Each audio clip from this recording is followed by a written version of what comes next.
It is with delight that I join all of you today in this summit, where gains will be recognized and challenges will be assessed. Strategies have been identified that will move higher education forward. The National Higher Education Day Summit is the first of its kind to be held in our country, so we can collaborate with our higher educational institutions and other stakeholders to assess and to steer the direction of higher education in the Philippines. I do hope that this summit has given its participants a commanding and unobstructed view of our educational landscape. Whatever the outputs of the summit are, I hope they will cascade down to campuses and to classrooms as a force of good, as a force of innovation, and methods to move our educational standards forward and upward. No challenge demands greater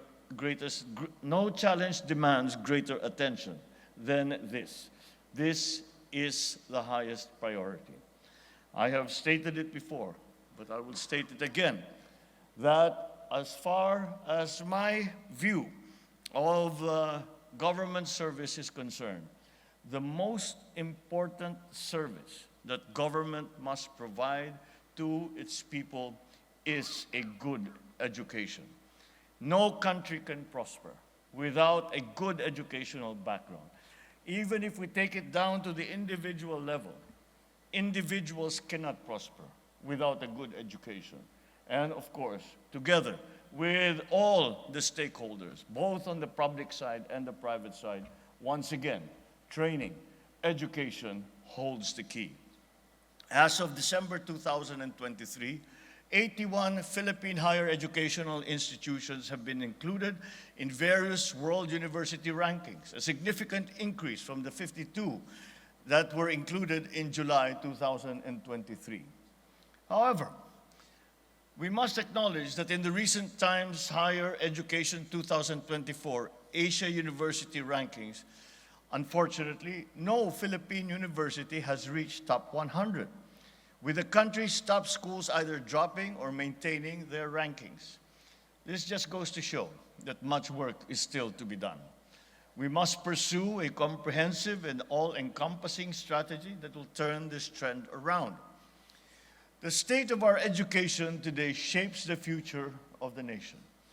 The battle to win the future is waged in today's schools, where we should arm our young men and women with the right skills to not only survive, but to thrive in a rapidly changing world that does not wait for anyone. Giving the youth the right competencies and skills and training is the only way for them to prevail and to prosper in this highly competitive world. Our greatest obligation to them is to mold them into critical thinkers, into problem solvers, into visionaries, wielding the skills that will allow them to succeed in the future. Without an educated workforce that will implement them, any national economic blueprint will remain simply as that, blueprints. We will not have the means or the capacity or the labor force to be able to make those plans reality. Without skilled manpower who will run them, industries will grind to a halt. Social services will cease to function. Without a national pool of talent who can master new technologies and adjust quickly to tectonic changes, the country will be perpetually catching up, left behind by other societies whose educational systems have been made more adept. And that is why improving higher education and making it responsive to the present and future needs of society is front and center of this administration's national development agenda. The success of many of our plans for the country depend heavily on the availability of a strong, resilient, and skilled human resource to drive the nation forward. Allow me to share you my fundamental beliefs on the matter. One, higher education is too important a mission to be left to government alone.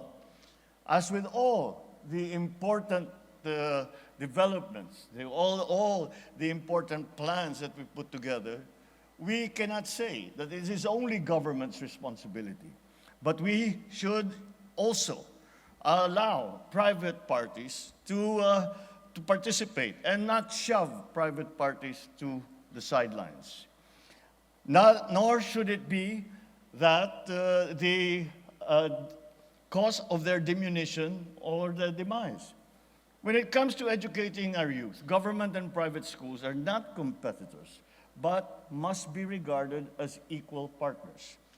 And as such, government should ensure their viability, treat them as strategic assets whose existence is guaranteed by nurturing policies and support. Of all state expenditure, education delivers the best dividends. This administration remains committed to the continuing provision of a free tertiary education in public universities and colleges for qualified students as provided under the Universal Access to Quality Tertiary Education Act. We have allocated close to 134 billion pesos for our state and local universities and colleges this year so that more students can receive free tertiary education and more families will be eased of the burden of having to pay for college. We know that whatever is spent on education, we should never regard as an expenditure. It is an investment. It is an investment. It is an investment in our people. It is an investment in our country. It is an investment in our future. Third, mandates must be attached to merits. Democratizing access to education should not lead to the lowering of academic standards. Scholastic yardsticks are not movable goalposts, which we change every year to improve our numbers. These must be regarded as firm benchmarks that are resistant to the pressures that seek to undercut the quality of that education. We must hold ourselves, our students, the entire system to a high standard. And it is the only way that we will succeed in this fast-moving, changing world. Fourth, there are ways of solving educational problems other than just throwing money at the problem. Certainly, we could not say that appropriations will always solve the problem. Cash is not always a cure. Even funding does not automatically guarantee that we will get our desired outcome. A solution, if intrinsically bad, does not become effective because it has become funded. I hope you take the above points into consideration. The last thing we need now is a set of new talking points that we rehash once again what we have learned a long time ago. Besides, what we have learned a long time ago is actually no longer relevant. We have seen the changes in the requirements of the new global post-pandemic economy. And for us to be able to participate successfully in that new global economy, we must have a skilled workforce. And that will depend upon their training and their education. I would rather that consensus forged in this summit be incorporated in the proposed budget for CHED and SUCs for 2025, because only then can ideas be translated into reality. So as we look further to the horizon in our higher educational sector, I hope this summit will yield answers and solutions to the challenges and opportunities that we now face in our higher educational sector. And so I encourage every stakeholder here to work with us and strengthen our efforts towards an inclusive, equitable, accessible, and sustainable higher educational sector. Let us mold a new generation of critical thinkers, problem solvers, visionaries, who will realize our aspirations for a new Philippines, a bagong Pilipinas, to bring us to a future of growth, opportunity, and prosperity. In my view, it is the only way that our country will succeed.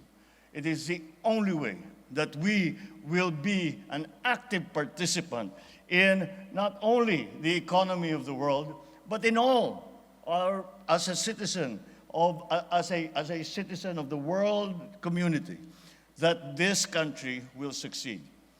So with this, I trust that the men and women of HED, led by Chairperson Popoy de Vera, will lead us forward and continue their trustworthy and unwavering service for the benefits of our students and the entire country.